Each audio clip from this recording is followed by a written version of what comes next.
Hey, I'm Nick Filardi. I co-host with Jason Thielbar on the world's second finest podcast.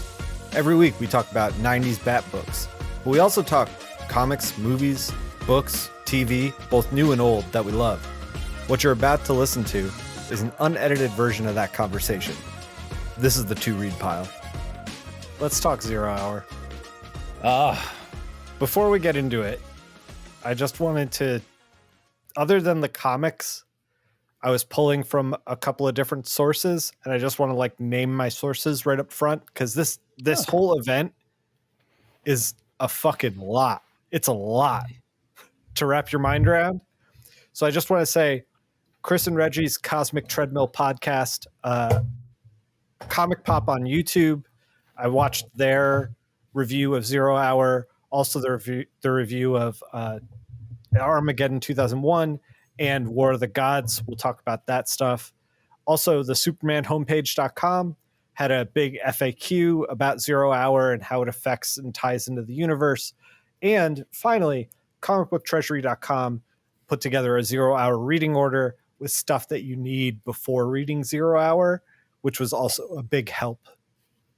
I'm sure I'll get into it more, but and I also think I've made my opinion known about how much I care about continuity and that kind of thing. Oh, this is the most continuity that you could ever continuity.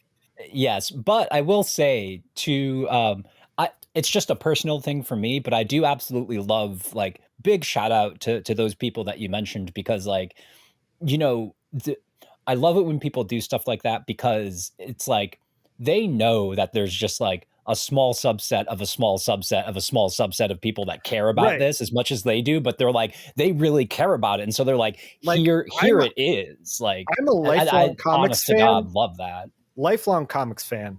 I owned the Zero Hour trade forever ago. I bought it forever ago. It never made a lick of sense to me. I would read it, and even now with thousands of more comics under my belt and more understanding about the DCU, I still struggled at points. So those extra resources were a big help in trying to figure everything out. Yeah, that shit's great. My dog is please get off the computer. Anyway, no. Kelly's got some opinions about continuity and about Zero Hour. Let's talk about the run up to Zero Hour. So, Comic Book Reading Order suggested that you need Death and Return of Superman. I don't think you need all of it. Superman died and eventually came back. You need to know that. And in the meantime, Cyborg Superman was one of 4 Supermen who replaced him. Cyborg Superman was a bad guy. He and Mongul destroyed Hal Jordan's city in order to build a mechanized city with a goal of eventually turning Earth into a war world. Mongul controls War World. I'm sorry. I'm sorry to stop you right at the beginning, but he Sure. wanted to create a mechanized city. That's why they destroyed Hal Jordan's home city. Is this the origin? Because I know it's your origin as a professional colorist, but is this part of your origin? Is this the origin of NYC Mech? Maybe. Is this what inspired Ivan? No. That's a deep cut. No one has read NYC Mech. I had to make it though. I had to make it. So they're trying to turn Earth into a war world. For anyone who doesn't know, Mongul controls War World. It's a living battleship sized planet that he controls with the headgear in his mind. Oh man, I love that shit. Like Apocalypse, right? Like Darkseid's Apocalypse. So if you think about akin to that, right? Is like cooking hellfire and like launching his attacks from Apocalypse. Warworld is basically if you made a planet like a robotic battle station filled with little robotic minions who do your bidding, and it's covered in cannons, and it's like the Death Star kind of. Warworld is like the Death Star. He was going to turn Earth into a Death Star basically, and he gets stopped. I forget who stopped. I think it's got to be Hal Jordan, because it was it's pretty or maybe it was Superman. I don't know. I didn't read the Death of Superman stuff. Yeah. But you need to know that stuff. Yeah, well, because I'll get into it more with the the various opinions I have about Zero Hour, but like that is the kind of shit that I do love in these kinds of books where it's just like the most insane, like, yes, because as I've mentioned before, it's like, man, it's comic books. Why not have a the lead up stuff to Zero Hour? I actually really enjoyed. So you also need Green Lantern Volume 3, 48 to 55. This is when Hal, at the aftermath of the Warworld stuff, where Hal lost his home city and tried to build it back with Green Lantern constructs. He was angry and grieving, and once the ring failed, he decided to get more power to bring everyone back. Like, that's his goal. He makes his way to Oa. He kills Green Lanterns along the way. They try to stop him. He basically murders the entire Green Lantern Corps. He takes their rings. He gets there. Kilowog tries to stop him, who's like his mentor as a Green Lantern. He murders Kilowog. Sinestros tries to stop him, like a last-ditch effort from the Oa Guardians to be like, hey, you got to stop. You're like the only one who's capable. Like, here's a Green Lantern ring. Sinestro, suit up. Like, you're in there, buddy. Even though he's a villain. Desperate times. Hal and Sinestro go toe-to-toe. He kills Sinestro. And then he enters the main power battery. This is the source of the Green Lantern energy. It's what the Guardians guard on Oa. The Guardians decide that they're going to sacrifice themselves to destroy the main power battery and Hal Jordan inside it. They all die except for one who survives. The Green Lantern power battery explodes. Hal Jordan emerges as Parallax, a like very powerful foe, basically. So you need to know Parallax, but the fact that I told you that you need to know Parallax kind of spoils the ending of Zero Hour. Whatever, just put it in your mind. With the Green Lantern Corps gone, the last remaining Guardian with his last life force goes to a back alley bar to a Nine Inch Nails fan and gives him a ring. Kyle Rayner becomes the only Green Lantern left other than Alan Scott, who is the original Green Lantern, but not really tied to the Green Lantern Corps. Yeah. But I mean, hey man, I just, The Fragile and With Teeth are amazing fucking records. So like, I mean, could have done worse, right? Could have done worse than finding a Nine Inch Nails fan. yeah. Could have been like a, I don't know, some dude in a Seven Mary 3 shirt. I really enjoyed that. Like, they were like, oh, we got to find one more. Who should we get? And then it's like the Guardian pops up in a back alley as Kyle Rayner stumbling at the back of this bar wearing a Nine Inch Nails shirt. And he's like, he gets his ring and he's like, I think my life just got a lot more complicated. I just love the idea of whether it was the writer's decision or the artist's decision to put him in a Nine Inch Nails t-shirt, because like, okay, I have to signal that this is like a young person. I have to wonder though, if like maybe the writer or artist is like, yeah, I don't know, my 22-year-old son who barely talks to me loves this band, so I'll throw that fucking t-shirt on it. So we have to keep a steady pace, Jason, because there's so goddamn much of this. Armageddon 2001 was a 1991 event from Archie Goodwin and Dan Jurgens. This is another piece that you'd need. You need this to know who Monarch and Wave Rider are. The event kicks off in the year 2030. There's a superpowered fascist named Monarch who's controlling all of society and the Earth, ruling it with an iron fist. Our main character is a rebellious scientist named Matthew Ryder. He remembers being rescued by a hero in the distant year of 1991, but he can't remember which hero rescued him. And it really plagues him. It bothers him. He's obsessed and inspired by it. He's reading and learning about that era, but it's difficult to do because Monarch, as fascists do, like wiped out all the history. So like he goes to like this old man for black market 3.5-inch floppy disks in order to like find out about the past, basically, which is like super endearing. This first issue for Armageddon 2001, it's only 2 issues. The first issue is incredibly charming. I love any kind of future story, how you can so easily tell the time it was written because of like the future technology that they think of, which is like better than the technology that they have, obviously, but still like Right. kind of closer Well, to, because it's hard to imagine. well, It's and hard to he's imagine also the I thought it was funny. I was like, oh, future tech floppy disks, but he's trying to pull data from 1991, so it kind of makes sense. yeah, but just that like he would even like have an idea of like Right. what it is, like being in the year 2030 and like Well, even knowing. he has like an old computer set up, and his wife and kids make fun of him for it. It's like Okay, so it's it's established kind that of like he's charming. Yeah, yeah. yeah, it's like he's into old tech. It's like someone But who's like, "No, man." it's also like dangerous because like this Yeah, tech is outlawed by the fascists. yeah. Okay, His okay. his daughter wants to be a peacemaker, which is like the bootlicking force of Monarch. Like, just absolute terrible society, right? Yeah, so they do make it work Right, is what right. is oh, okay. Yeah, So that's fun. Monarch is paranoid about the time stream. Having conquered Earth, he's worried that that's the only way he could like possibly lose his power. Like all fascists, he's fucking super paranoid.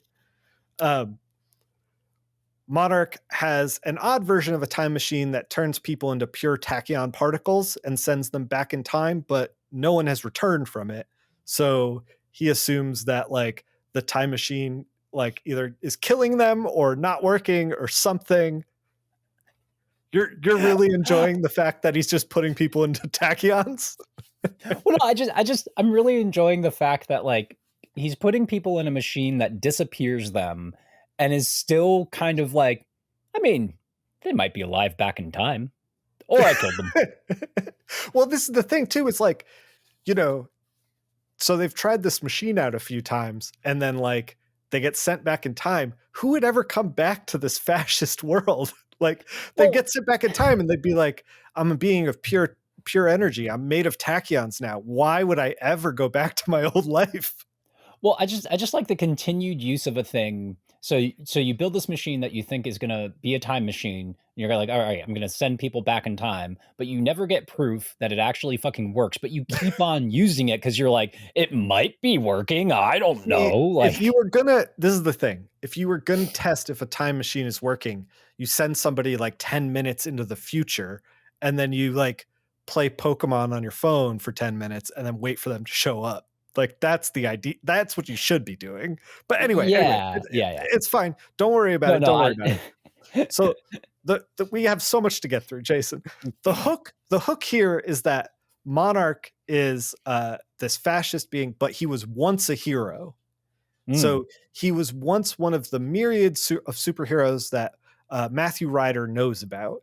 And he's scouring this database. He's like, I wonder which one it is. Blah blah blah. So then Matthew Ryder, kind of like, he's a scientist. He knows that Monarch's working on Time Machine, and he starts basically like there's all these statues of Monarch that are all around the city, and he just starts like he throws like booze at it and lights it on fire. And he's like, fuck you, Monarch, like I'm gonna do what I want. And then Monarch shows up, right? Peacemakers show up, Oh. Monarch shows up, and he's like, and Monarch is like, what the hell are you doing? I'm just gonna murder you. And the guy's like, I know you're looking for time travel, and I know why you haven't gotten it to work. And Monarch's like intrigued, brings him up to his floating station orbiting the Earth, and then is like, okay, why doesn't time travel work? And Ryder is like, look, you've like created a society where like nobody has any backbone or like any kind of like fighting spirit or anything. Like the reason that I will survive the time travel is because I'm an asshole, basically.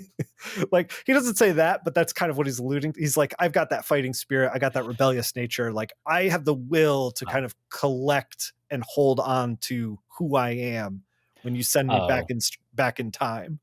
Oh, I got excited for a minute because I thought that like, I could be able to survive time travel because I'm an asshole. I mean, then you mentioned all those other traits about like a strong will and determination. I'm like, Yeah, oh yeah, wait, yeah. never mind. Nope. Not It's on only my a part of it. resume. So Oh yeah. Okay. Shit. I knew I did something wrong. So Monarch tells Ryder, he agrees to put Ryder into the machine, right? Monarch tells Ryder that he knows that Ryder will come back because he's like, you wouldn't want anything to happen to your family. You have 2 kids. Like, if you change the time stream, they won't exist. Like, I know that you'll come back for them. But here's the thing, Jason. Here's the thing that Monarch does not count on. Ryder doesn't give a shit about his family. he explicitly thinks like, oh, yeah, I'm not doing any of that. Like, they're dead to me. Whatever. We're moving on. Oh, sure. Yeah. What a great. So he just took care of that right away. Yeah, Ryder gets turned into tachyons and becomes the hero Wave Rider. He goes back to 1991 in order to investigate and to see who's going to turn into Monarch and hopefully stop his fascist future. In order for him to do this, he's intangible. He's made of tachyons. He can travel through space and time. When he touches somebody, he can see 10 years into their future. So this starts popping up in all the annual issues. So you have like, what did I read? Let me see. I read Adventures of Superman Annual 3, Justice League Europe Annual 2, Hawk and Dove Annual 2, and then I read Armageddon 2.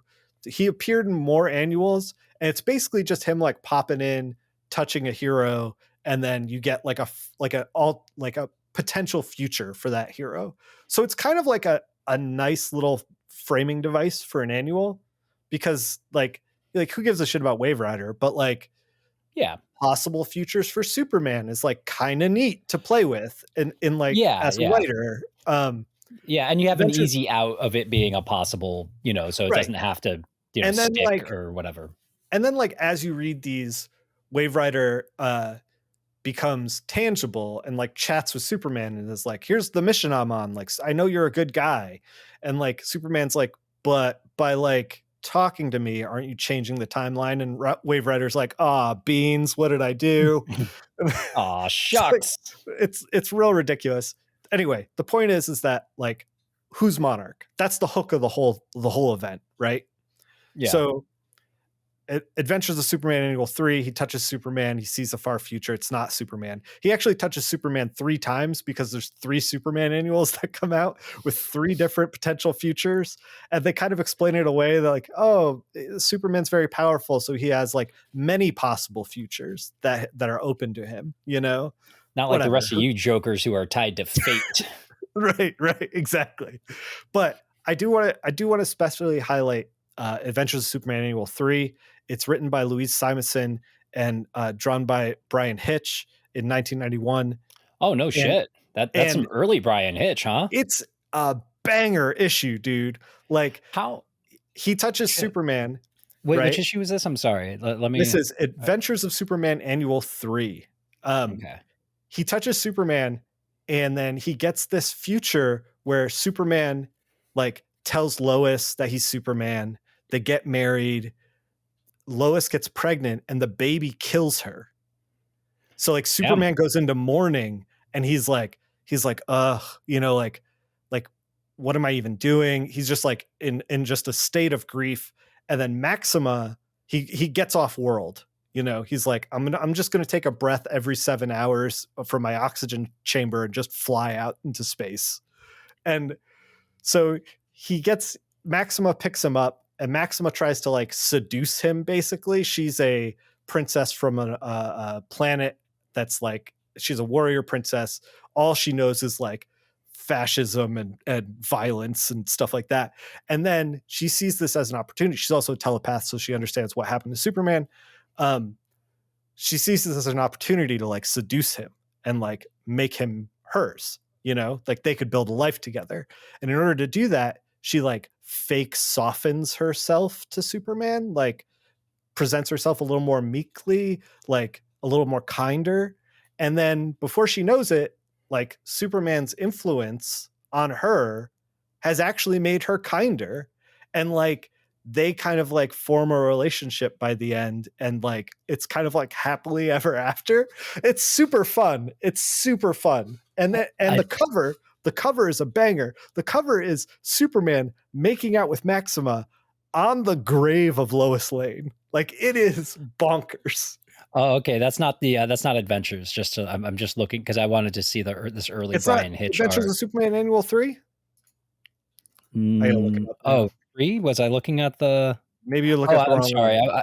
I wasn't looking at the annual. Yeah. I'm sorry. I was looking at regular Adventures. So let me continue with my as you're buried in your phone. I'm speaking to no one on this video and audio podcast. Excuse me, Nick. I'm on my tablet, not my phone. God. Okay, all right. We're continuing in with Justice League Europe Annual 2. This one is not included on the app. I had to dig this one up. In this one, this is kind of the our buddy Ziggy described the Justice League at this time, the bwahaha era of Justice League. All the Justice League books were supposed to be kind of like jokey. So in this one, it's super fun, but the whole point of it is the Keith Geffen and JM that was a great era. It's a great era.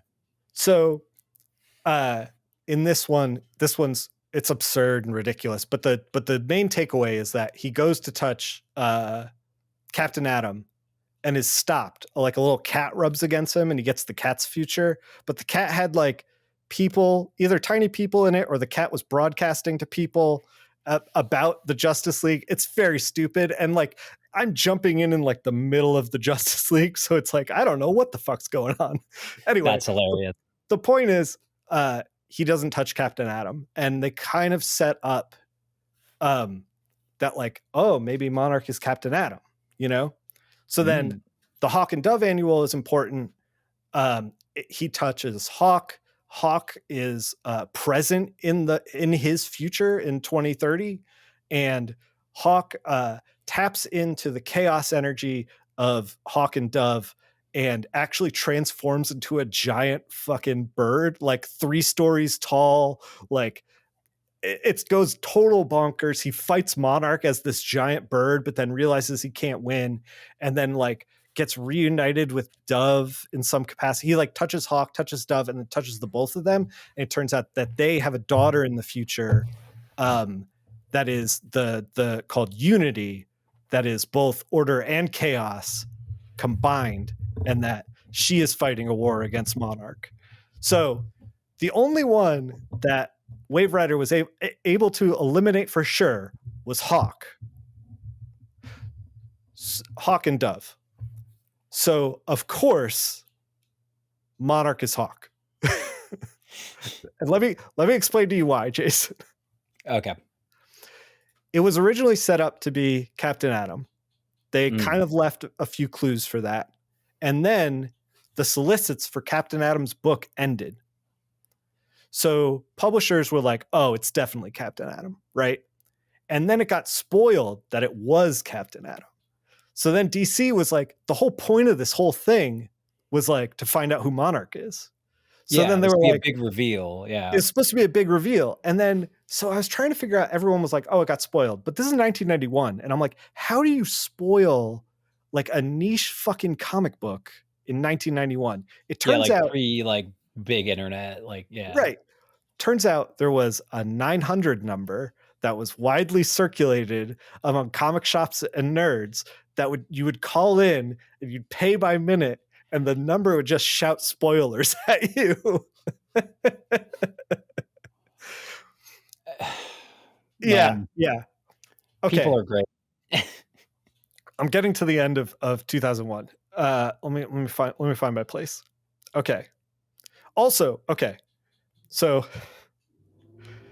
he doesn't really get definitive answers. Blah, blah, blah. Hawk turns out to be Monarch. While seeing Captain Atom's future, which he eventually touches Captain Atom in Armageddon 2001 issue 2, Captain Atom's future, buck wild. So he's trying to fight against this fascist future of 2030, right? And he gets 10 years in the future from 91 into 2001. And it's like crime is legal. Like nobody can do anything about gangs. So gangs have just taken over. It's all gangs, Jason. It's always gangs. Gangs have taken over, and it's now like legal for gangs to protect their territory by gunning down other gangs. Nothing the government can do about it. They just sanction it. It's fine. Captain Atom is much older. Like, I don't know why he's like geriatric in this, but he's been like, I can't power up anymore because my energy and stuff like fucks up the world, basically. I don't remember exactly what it is, but he's got a problem where he's like, if he powers up, like the world suffers. Sees his entire family gunned down in a gang battle, right? So then he's like, oh man, I need justice for this. Goes to the police department and they're like, well, it ain't illegal. They should have ducked, you know? And then they're like, he's like, can I see them in the morgue? And the guy's like, the morgue? Nah, morgue's full. They're at the dump. We just chucked their bodies into the dump. And Captain Atom's like freaking out, you know? So he uses his powers in this possible future. And then apparently Captain Atom releasing his powers in the possible future was opened up enough of a window for Monarch to climb back into 1991. Jason, don't think about this. Don't think that's important. Do not think about this. So he jumps back into 1991, right? So then Wave Rider's like, oh shit, Monarch, you know? And then like the Justice League kind of fight him off a little bit. And he's like, oh, what does this mean for the Armageddon that's supposed to happen in 2001? So then Monarch, we still don't know who he's supposed to be. Monarch steals Dove, steals Hawk, starts stealing some technology, builds a machine that will kill, like a bomb, basically, that will kill all organic life, quote unquote, even Superman. So kills Dove, and then in Hawk's rage, he's like, yeah, give into that rage. Now you're going to become Monarch. And then Hawk kills Monarch, and he's like, I remember this going pretty well for me when I killed myself. Kills Monarch, becomes Monarch, and then like follows Monarch's directions in order to just like nuke the fucking planet of heroes. Calls all the heroes. And this is the other thing. He's like, hey, everybody gather in a convenient location. And then everybody does for some reason. Just conference call. Just like, hey, right, you gotta just right. messaging the, you know, Superman on Teams being like, hey, you got time for a quick chat?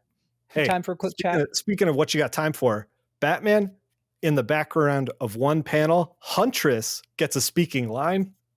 Please care about Huntress. Oh man, I love we're still on the please care about Huntress watch. That's fucking great. So man, he goes to kill everyone. Captain Atom is a mess because he just experienced his whole family being violently murdered in the future, you know. So they're like, Captain, get out of here, you scamp. Like, you're not in any condition. Like, we got this thing. We got Green Lanterns. Huntress is here. It'll be fine. Like, don't worry about it. Yeah, so, we got the big guns. Bring in Huntress. So Monarch brings the bomb to the park. He can teleport objects. And he's like, I'm going to kill everybody, you know, basically. And then they were like, please don't. And then he sets off the bomb, and then Captain Atom grabs him and then like tries to suck the energy in, because that's something that Captain Atom can do. He's like energy creature, whatever. Yeah. So he absorbs the energy, saves everyone, but then him and Monarch get chucked in time to the prehistoric ages. So Captain Atom's book is no longer being published like retailers thought, and you know, they're chucked back in time. Jason, at the same time that this has happened, and this is a total diversion from what I read, a lot of comic books, Jason. I have a lot of information. I'm coked up and I'm on a roll right now. Yeah, I was gonna say you're pretty delirious. I'm just like, I've currently cornered someone at a party and they cannot escape me right now. That's what this is. Except I'm actually enjoying this. And I'm like, okay. Yes. So while this is happening, to give you a look in on the state of DC Comics in 1991. So like, this wasn't going well because their reveal got spoiled and like it was a fucking disaster. Like it kind of capped the legs out of the entire thing, because like the whole point was that the only like thing that you could count on was that it wasn't Hawk or Dove. Out of like all of the annuals that got read, like that was the one constant. So then it was like they just changed it to change it to the least possible thing it could be. and then readers were like, what the hell is this? You know, which I get it, but it's also like, I did kind of enjoy the story. I did kind of like Wave Rider. The annuals were fun.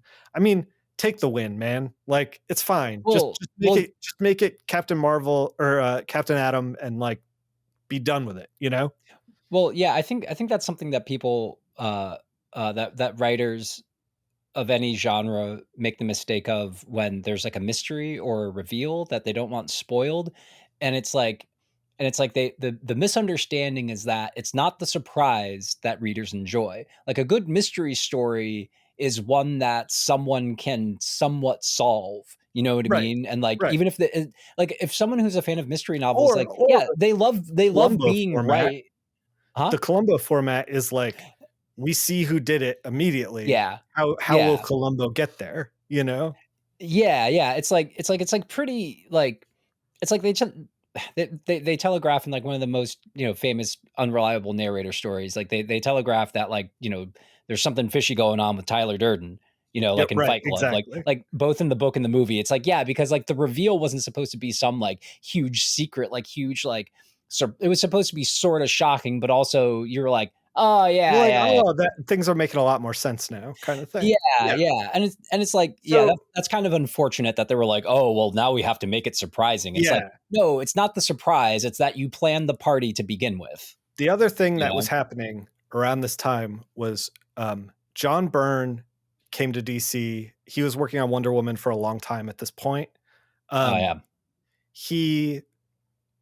Diana was hitting 50 years. It was a 50-year anniversary for Wonder Woman. Mm-hmm. And he was like, we should celebrate Wonder Woman.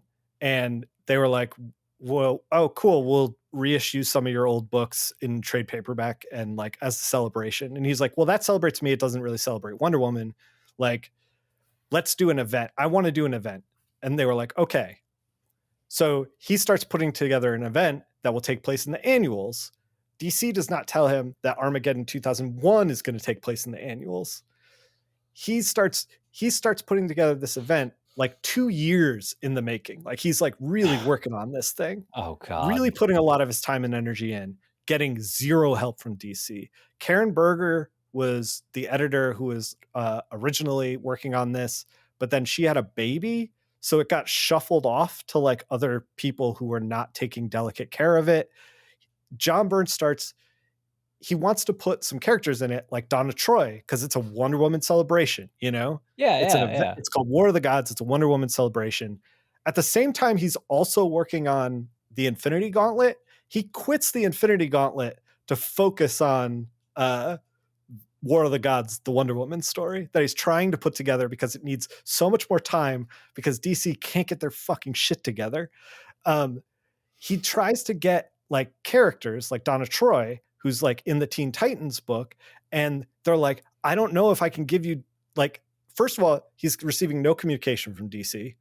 And so he's starting to just contact the other writers. Like he's like calling Marv Wolfman and being like, hey, can I have Donna Troy for like an annual? And he's like, dude, I don't know what's going on with Armageddon 2001. So that's all happening. To say that DC was in a weird space in the early 90s is an understatement. Like it was just, they couldn't get it together with either of these events. So we set the stage of Dan Jurgens holding on to Monarch and Wave Rider and being like, these guys never got their due. You know, like my event got spoiled. War of the Gods was running at the same time. Like it just turned into a clusterfuck. Like, you know, I don't know what I'm going to do with these guys. Yeah. We cut to 1994. We start doing 0 Hour. Okay. Now that we're 38 minutes into this call, let's start talking about 0 Hour. Let's get into it. So I read for 0 Hour, I read Showcase 94 number 8, Showcase 94 number 9, Outsiders 11, Detective Comics 676, Steel 8, Flash 94, 0 Hour 4, Batman 511, Superman the Man of Steel 37, Green Lantern 54-55, Hawkman 13, 0 Hour 3, Batman Annual 13, Adventures of Superman 516, Action Comics 703, 0 Hour 2, Green Arrow 90, 0 Hour 1, Robin 10, Catwoman 4, Showcase 94, 10, and 0 Hour 0. That's what I read for this. And I skipped books. Like I'm exhausted by that book, by that list. I'm exhausted by that list already. You read Valor. I didn't read Valor. There was some Legion, actually, Legion of Superheroes. I don't really know a whole lot about Legion. They were featured kind of prominently in 0 Hour. But like a lot of this event, it's like, hey, if you don't understand these next 6 panels, don't worry about it, because we got 6 more coming your way for something else. Oh, God, 0 Hour should have been subtitled instead of A Crisis in Time. Should have been subtitled Exposition Dump, because like every other fucking page in the main 0 Hour. Okay, let me recap it. I got about a page to explain 0 Hour. Let me recap it. 2,000 words about 0 Hour. I've cornered you at the party, and you're gonna hear about 0 Hour. Nick, at the party, Nick is hold on. I got some notes on my phone. Jason, I'm on the edge of madness here. Or the edge of glory.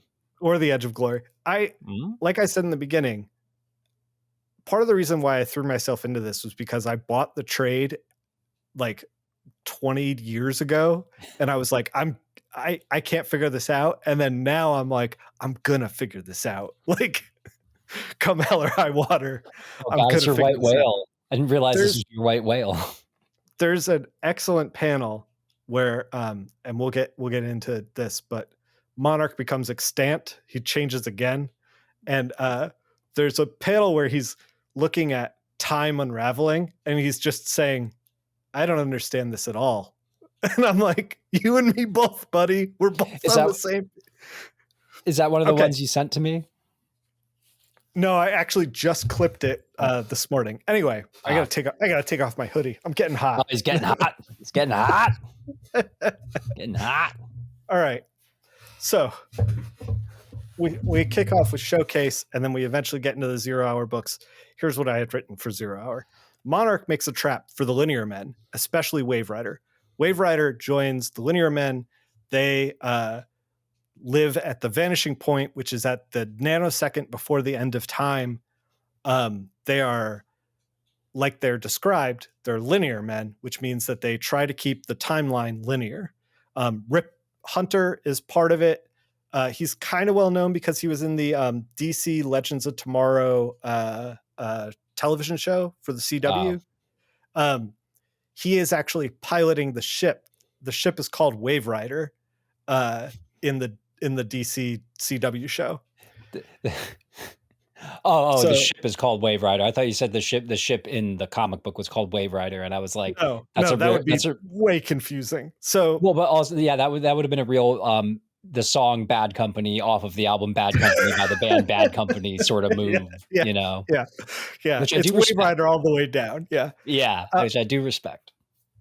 So Monarch makes a trap for the Linear Men, kind of like messes with time a little bit. He's by the way, Captain Atom, the 2001 series ended with Captain Atom and Linear Men, Captain Atom and Monarch being trapped in the prehistoric age. The story continues in Armageddon: The Alien Agenda, where Monarch and Captain Atom hop through time, stopping alien invasions and trying to stop each other. The Alien Agenda promised a Captain Atom series at the end of it. That never happened. The Earth is saved, I guess. Wave Rider joins the Linear Men, who are travelers who sit at the edge of time in order to preserve the timeline. Captain Atom eventually rejoins the Justice Society of America once he gets back to his proper time. Monarch is in the wind until 0 Hour. That's how Armageddon ends. I didn't read the Alien Agenda stuff. Yeah, you're probably better off. That probably saved you. I think that would have sent you completely over the edge. It would have been a bridge too far. Yeah. So Monarch makes a trap for the Linear Men, specifically Wave Rider. He beats Wave Rider and Rick Hunter, and he takes the bracelet device on the Linear Men's arm that lets them time travel. So I read a couple things about the Linear Men because I didn't know much about them. They have an arm bracelet that lets them time travel, but they also like need to sacrifice a part of themselves in order to time travel. So they'll like lose a couple fingers and replace them with robot fingers. And then, so they have like, they can't time travel all the time is what I'm saying, but Wave Rider can. That's pretty interesting, actually. That's a pretty interesting. All right. So he takes the bracelet device.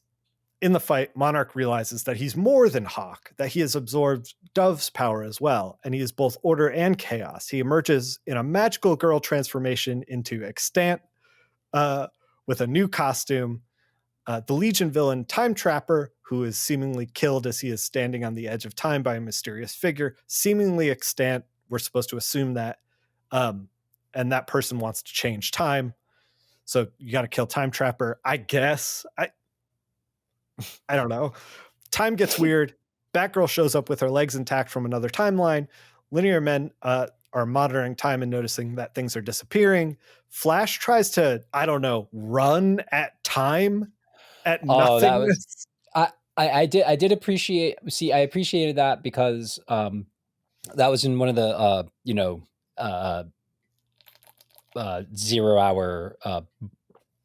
What do we call it? That was 0 hour issue 1. I'm mostly going to be recapping or issue 4 because it counts down. Yeah. It counts down. I'm going to mostly be recapping 0 hour stuff, and then we'll talk about some of the stuff in between.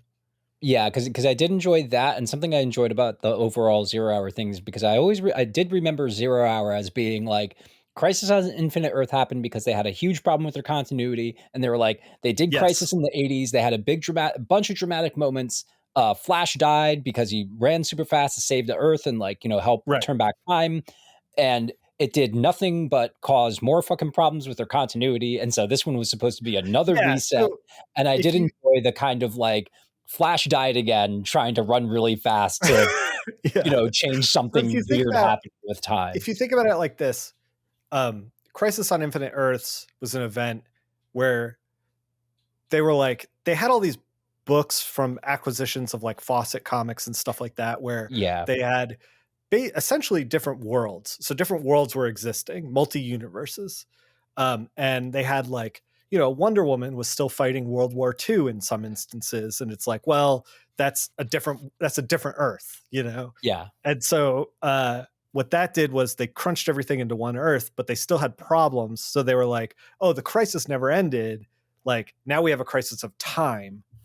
Yeah. So this was like kind of a less dramatic reset than Crisis on Infinite Earths, but we'll get into the after effects afterwards. I don't want to get ahead of myself. Yeah. Okay. Time gets weird. Batgirl shows up from another timeline, blah, blah, blah. Flash tries to, I don't know, run at time. He dies. There's an amazing inset panel of a literal talking head being like, not again, not another Flash. I did audibly laugh at that. Batman hooks up with Superman to talk about time wonkiness, and Metatron shows up and is like, yo, we got a problem. Rip Hunter and Wave Rider travel to 5700 AD to fight time again. A young Hal Jordan is there. He has been plucked from the timeline when he was younger in order to fight time. Yeah. Hal and Rip both get pulled into the nothingness and is destroyed in a flash. The way that this looks on the page is like there's basically like Kirby Crackle that's light blue and it's just white and it's just coming at you kind of thing. So a lot of this book's problems, I feel like, are you can't fist fight nothingness, like there's no one to hit, you know what I mean? And like, how do you stop it? And I don't know. Anyway, the point is that you can't run at it because the Flash is fucking dead. Hal and Rip he tried it and he's the Flash. Yeah, right. Hawkman splits into like a million Hawkmen. Metatron and Superman track down Kyle Rayner, the current Green Lantern. Using the Green Lantern ring at Metatron's chair, they project Superman's call to action to every hero. Metatron tries to recruit Spectre. Spectre is not into it. Wave Rider tries to get. Also, I'm realizing this now.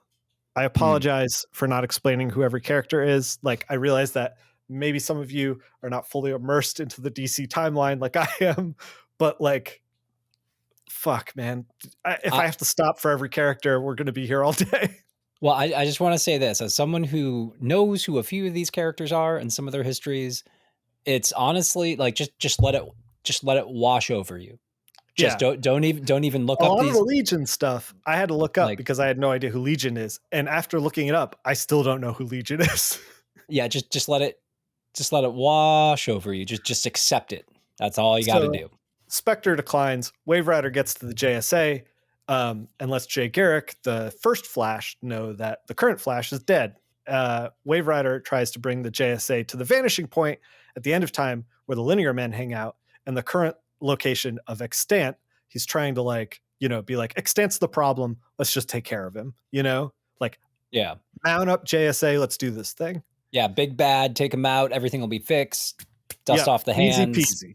Back to Hawkman, Hawkgirl, and Wave Rider get sucked into Hawkman's book instead of staying in the 0 Hour book.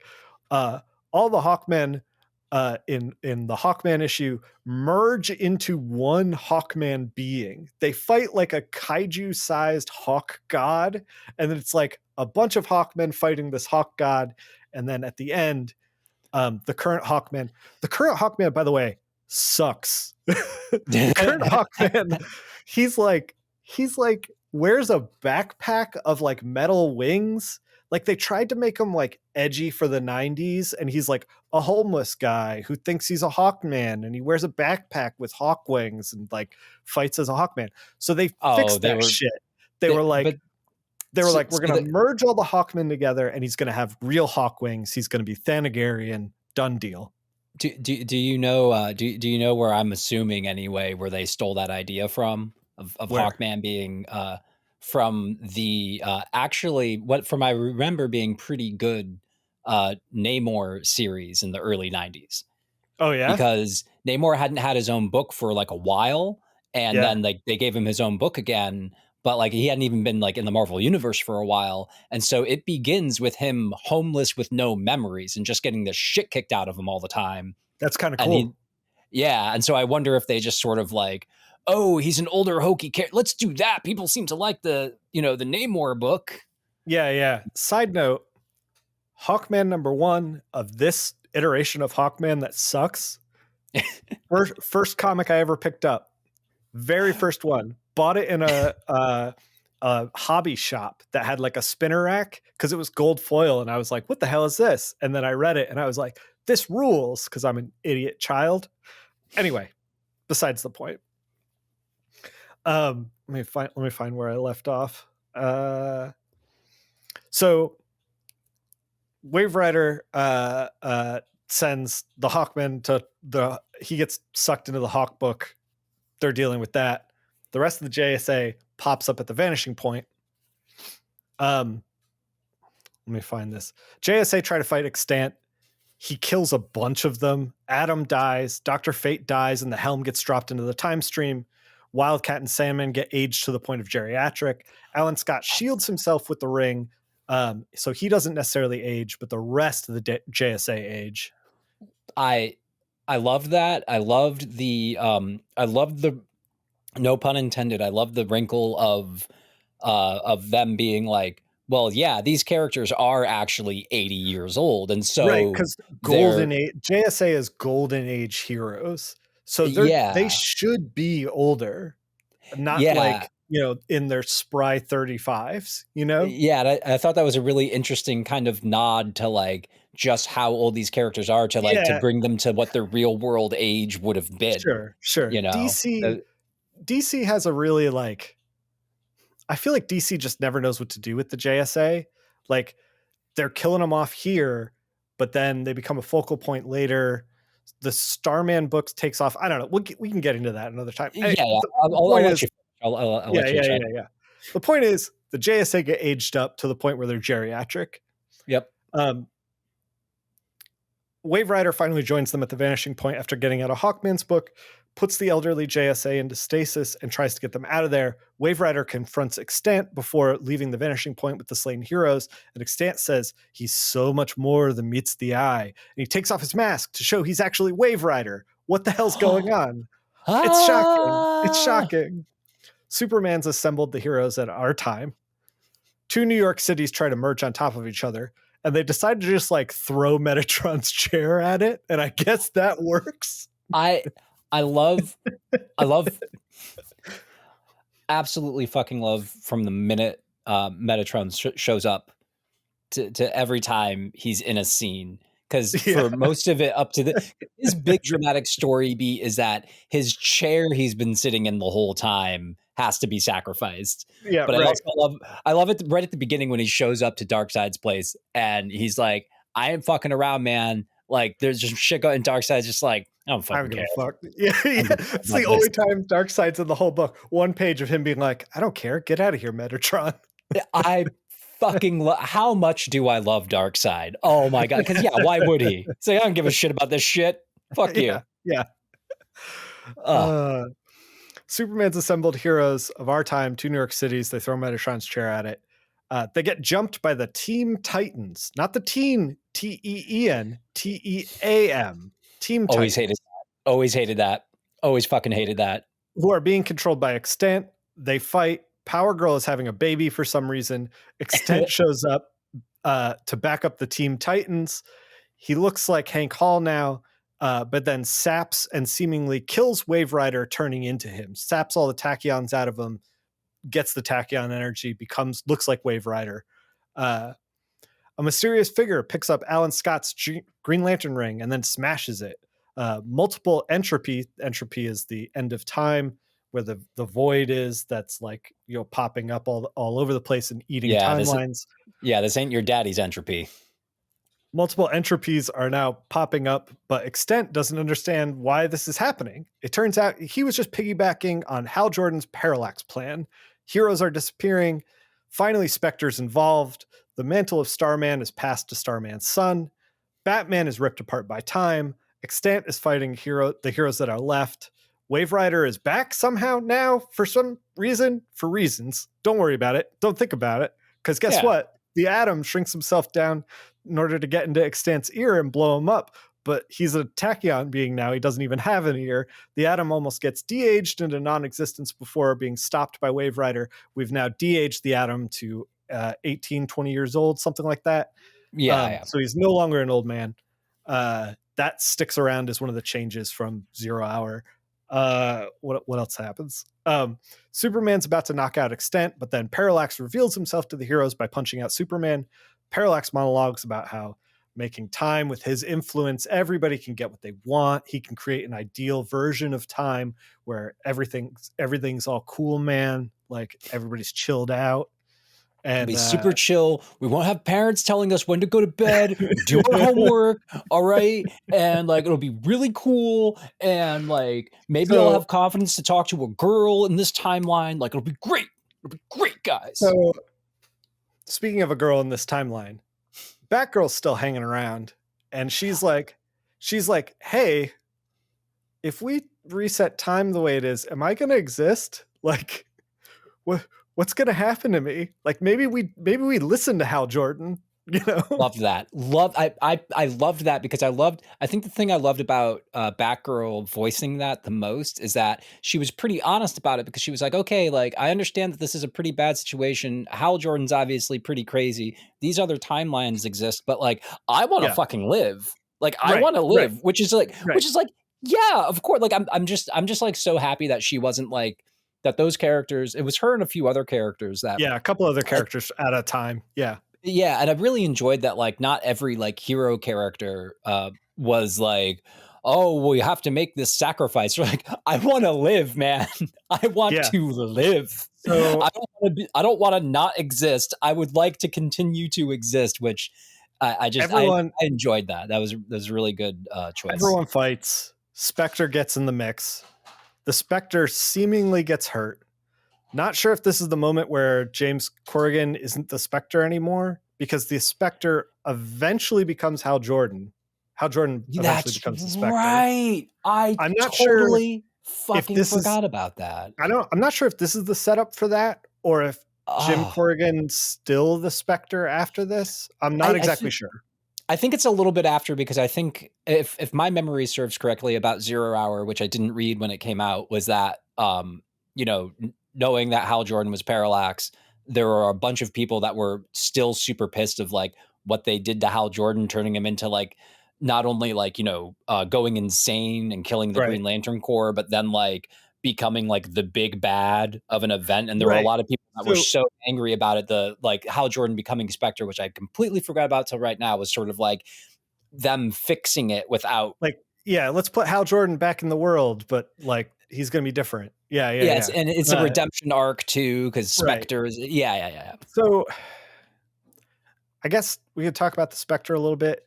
The idea of the Spectre seemingly getting hurt is kind of a big deal, because the Spectre's like DC's Ghost Rider. He's the idea of vengeance against evil. But so it's he's a spirit. Yeah. Normally he's not Jim Corrigan. Jim Corrigan died and then was like so pissed about like dying, basically, that the Spectre's like, yo, you and I, we're gonna hang out. Like, so he's like, to give an idea of like how powerful the Spectre is, it's like there was a soul that he wanted to punish, because I was reading a little bit of the Spectre. There was a soul that he wanted to punish that got reaped out of his fingers and went to heaven, and Spectre was like, fuck you, heaven, open up, I want what's mine, and fought like an archangel at the gates, beat him, and got the soul back. That's the power of the Spectre. Yeah, one of my favorite things about the Spectre as a character, and one of my favorite portrayals of him, is in Kingdom Come. Everyone read Kingdom Come. It's still a classic story for a reason.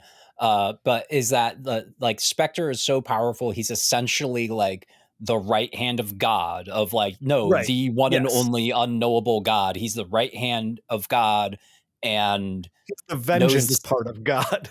But also knows the secret of creation and all of that, and can like, and is essentially just sort of a little mini God himself. So which is always like, really cool. The fact that like Hal Jordan as Parallax is able to just like kind of fight off the Spectre is a really big deal. It's supposed to show. It's supposed to show that, because in the beginning of Zero Hour, when they first try to get Spectre to join up, like he's very much like, I mean, like you would if you were essentially God. He's like, oh yeah, all this time bullshit, I know that's going on. Whatever. It's this kind of stuff. This kind of stuff happens, man. Jay Garrick, after losing another Flash, is like goes to the Spectre. Spectre's part of the JSA. Goes to the Spectre and is like, doesn't everything we've fought over the years like mean anything? And the Spectre's like, no. just like, it means nothing, dude. which I actually like. It's like the portrayal of like Jay Garrick, human being like, we fought alongside each other, and like the right hand of God being like, you were there, like, okay, it's my. I love portrayals like that of like cosmically powerful beings, like Dr. Manhattan and Watchmen's always a huge example. That's like now a meme, but it's like, it's the logical conclusion of like, if I'm Dr. Manhattan and I know I'm going to live until the heat death of the universe, like it's no longer sad to me that somebody died. It's like, I'm sorry, I'm going to be seeing like bigger than that. Yeah. So I enjoyed that they had that. Yeah. They had that little bit of like, who are you? Man. Like, love the Spectre deep in my heart. Oh yeah. Spectre's great, kids. So the fight between the Spectre and Parallax drains Parallax of his power, weakening him to a point where Kyle Rayner is able to like hold him, and Green Arrow shoots him with an arrow, shattering, I guess, his power source in his chest. That's not really explained. He just kind of gets hit by an arrow.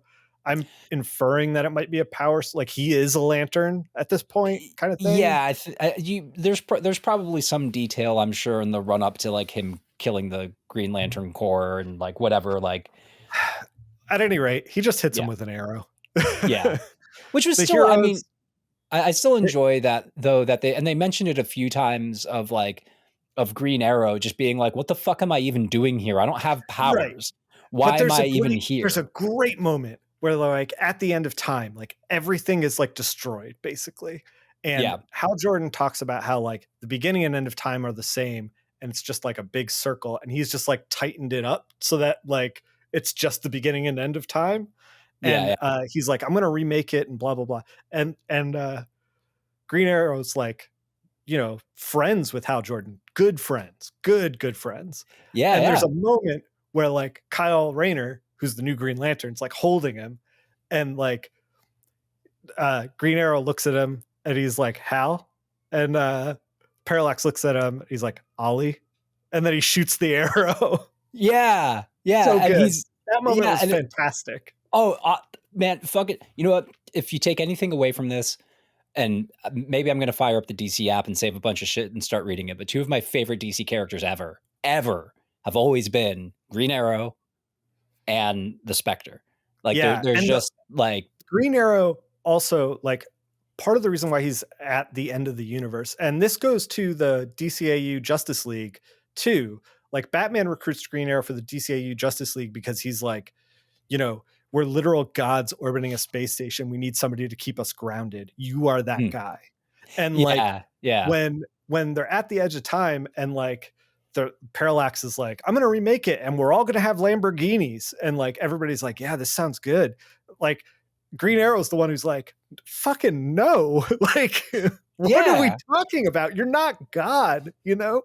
Yeah, something I've always loved about Green Arrow, and we talked about this when we were texting about it, is that he's, for as long as I can remember anyway, always been a very open, unabashed socialist. Like I forgot at what point, I forgot at what point in his story as a character that like, you know, he was like born, he was like a rich playboy like Bruce Wayne, but like had his political awakening and gave away all his money.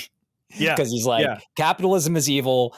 But he's also, his character though has also always been, and I've always enjoyed this about his character, just a really straightforward guy and really honest about his morals, much in the same way that Bruce is. And after he kills Hal and like people are, oh, we saved it and like blah, blah, blah. And he's just like, yeah, I feel great.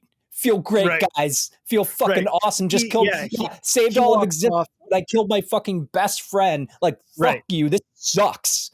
Like he walks off, shatters his bow, is just like pissed. Which is like, but I appreciate legit, like that, and that he knows he had to do it, but he's still just like, man, this sucks. Like, I don't feel good about this. Let me quickly wrap up 0 Hour, and we can talk about some of the tie-ins, because the tie-ins were actually much more fun than this exhausting bit. Yes. The Heroes Flood, this new hero, Damage, who I was not familiar with energy. He apparently internalizes energy and then explodes. They hit him with so much energy all at once, like Wave Rider, Superman's eye beams, you know, Kyle Rayner's ring, everybody's shooting Damage. They hit him with so much energy, they overload him. He explodes and becomes the Big Bang Theory. Like he's the Big Bang. Time is remade. Wave Rider dumps everyone back into their proper timelines, closing the time loops. So much of this book is like, you're going to explain to me like fucking time loops for like 6 panels, and I just don't give a shit. Like, just drop them in. Just drop them in. Like, let's wrap it up. One of my favorite things that they mentioned or had at some point in the 0 Hour like miniseries book, they had, I think Wave Rider mentioned a couple of times where like, because like other characters are like, oh, I thought this time thing was fixed or this time thing was fixed, and he's like, no, because every decision you make makes an alternate thing, and and there are just a few points where I'm just like, Dan Jurgens was just like, we've tried, okay? Like we've tried as writers over the years to keep this straight, but there's so many books a month, and no matter what you fucking do, there's gonna be years just like the writer, like we've tried doing it this way before, and it didn't fucking Wave Rider dumps them back into time.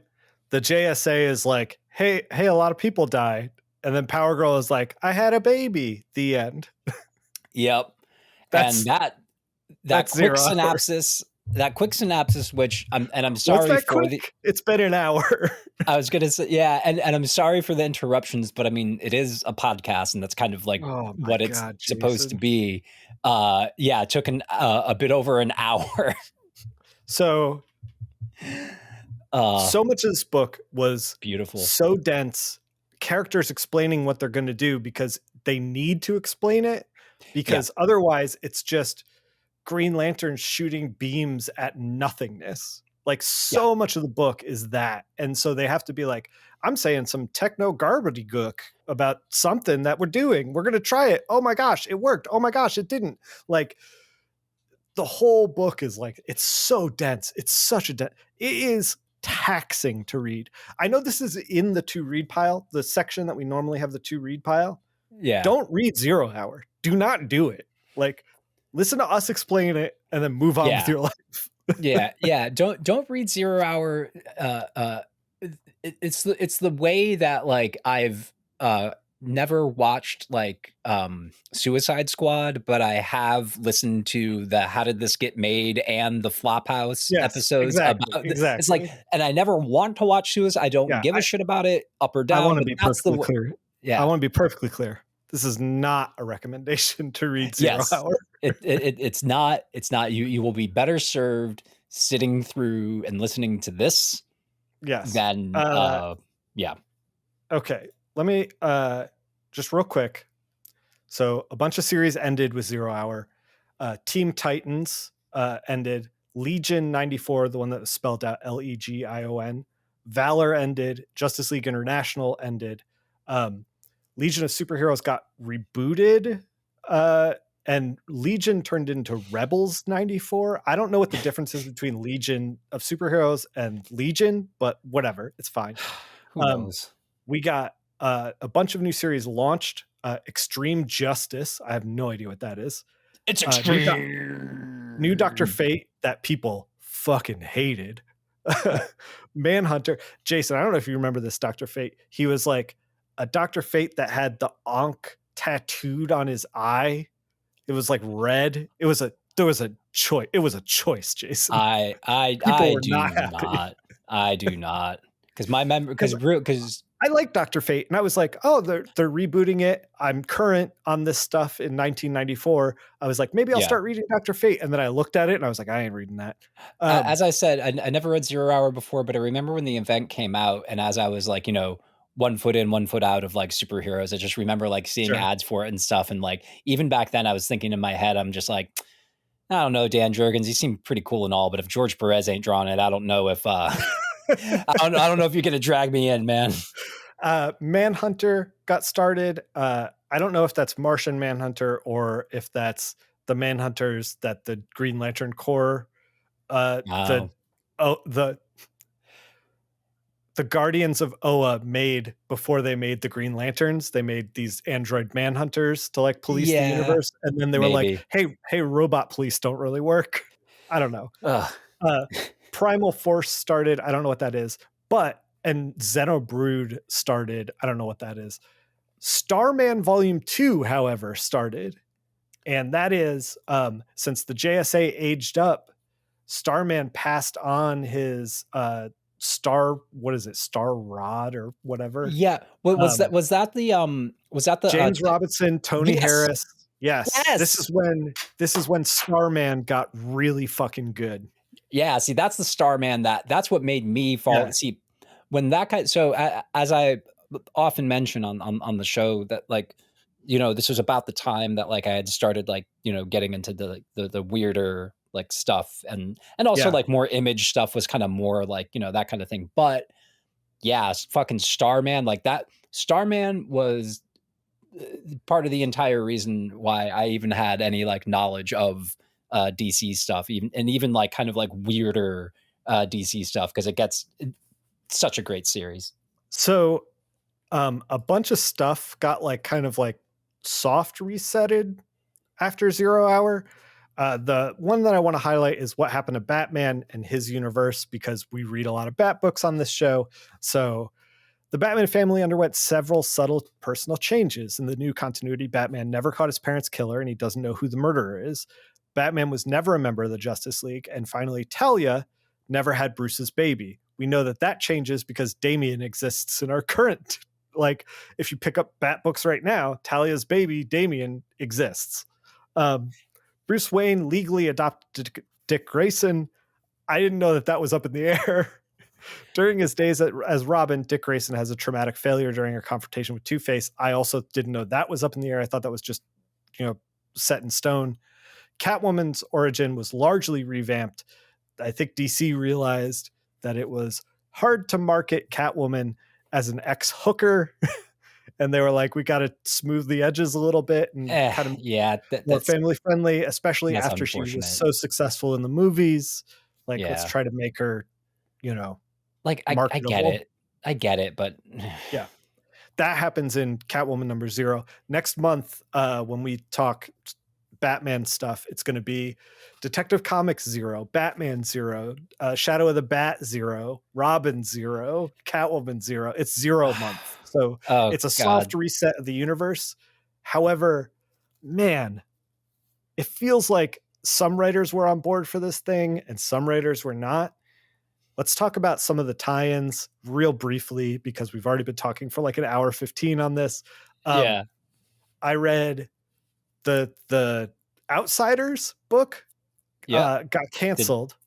Okay. I jumped in. So I was like, I'm going to read the 0 Hour tie-in. It's like 3 of 3 for a story arc that's already happening. I couldn't even tell if there was any 0 Hour stuff in it. Like, just flipping. I was just like, this is just nonsense to me. I don't know who any of these characters are. It's just pure nonsense. I was like, whatever. I moved on to Steel, figuring, Superman's got a pretty like high profile in 0 Hour. The Steel book is like, so Steel doesn't have a long history to pull from as far as creatively. He's kind of always been nearly the same, and he's relatively new in the 90s. So Steel, his 0 Hour tie-in is like, he's fighting a bunch of idiots on the Washington Monument in DC, because that's where he lives, I guess. And a younger version of Steel from the 60s is like on a school trip to DC and gets like put into Steel's time, and then it throws a rock at one of the bad guys to like distract them while Steel like clobbered them. And like, that's it. That's the whole 0 Hour timeline for Steel. I want to mention real quick about the main 0 Hour story, though. It was absolutely hilarious to me that they couldn't, by virtue of just like how the story was, but like, honest to God, like Superman and Batman or any of the bigger like superheroes, like, right, it didn't do a whole lot. No, Batman's barely in it. Barely. And Superman only was there to be, I'm here because my presence makes everybody else calmer. I don't know. I don't know what to do. I'm going to lead everybody, but I don't know what we're doing. Yeah. And then it was like just very quickly to like Wave Rider, Extend, and like Hal Jordan, which again, I understand why you had to do that as a writer, but like, it's just funny to me that there's this big event and the 2 most popular fucking characters, sometimes just worldwide, Wonder are Woman's like barely basically absent. Like, she delivers the baby for, she's a fucking OBGYN. She's an OB. And the other thing is like, Captain Atom is like, hey, I have experience with this. And then Wonder Woman's like, no. It needs a tender touch. Like, I was just like, what the fuck am I reading? Yeah. That whole thing. I'm sorry.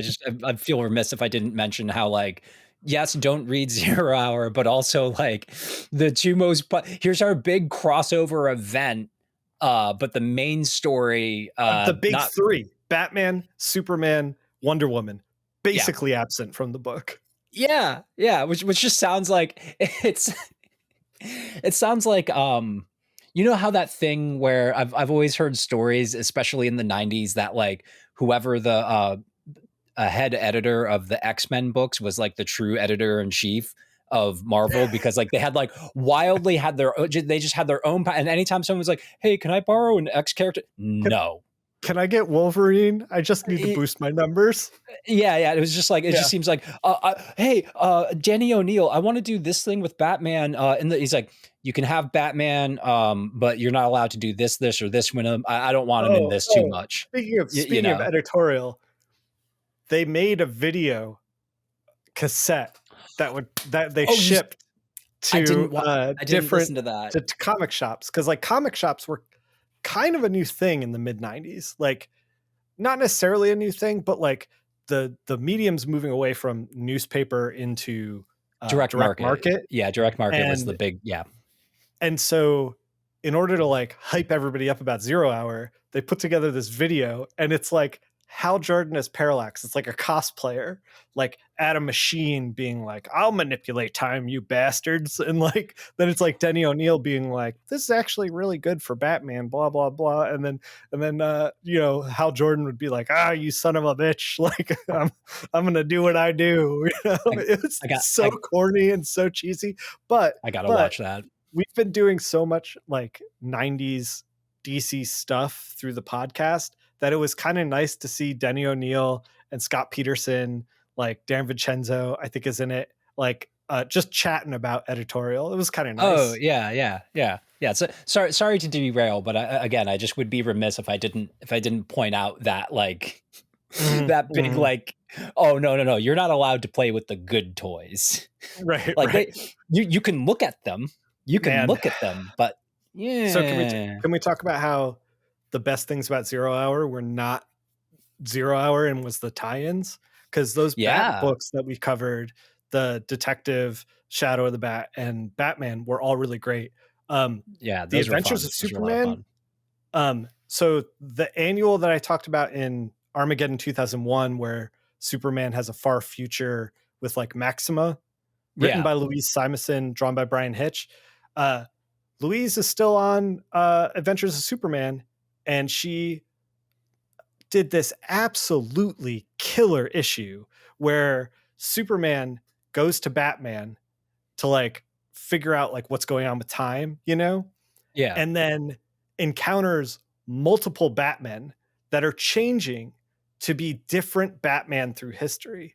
So there's this like, so it's like mullet Superman being like, what should we do? And then it's like 1939 Batman with like gloves and guns, and then like Frank Miller Batman, and then like Kelly Jones Batman. Mazzucchelli Batman from year one.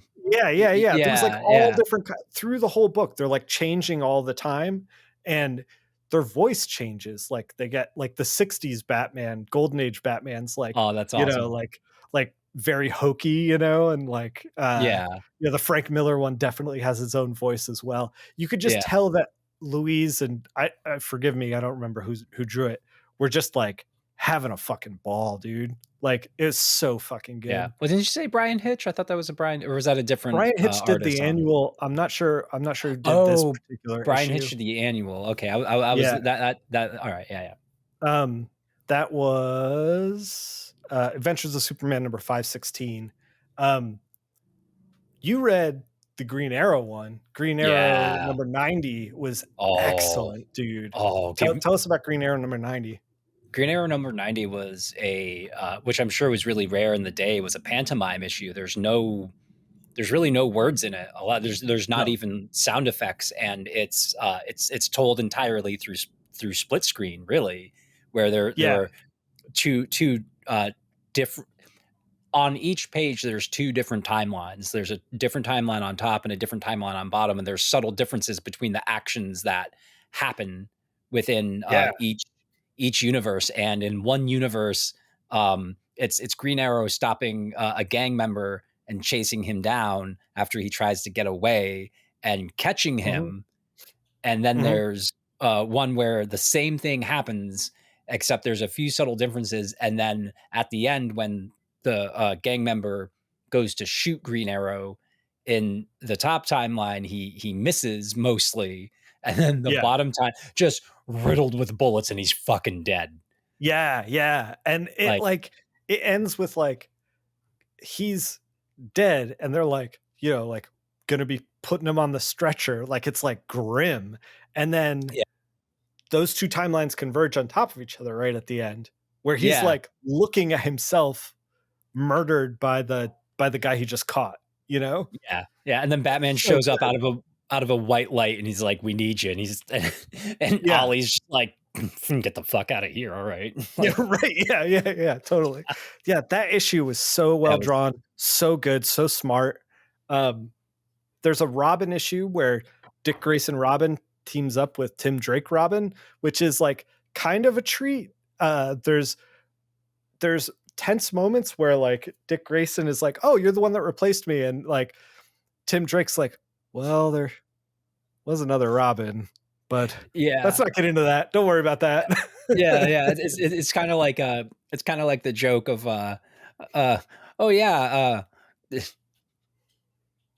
of like, this cop needs a new partner, like, this whoever. It's like, "Oh, you're a new partner. What happened to your old one?" He retired. Yeah, he retired to a farm upstate. Yeah, let's go with that one.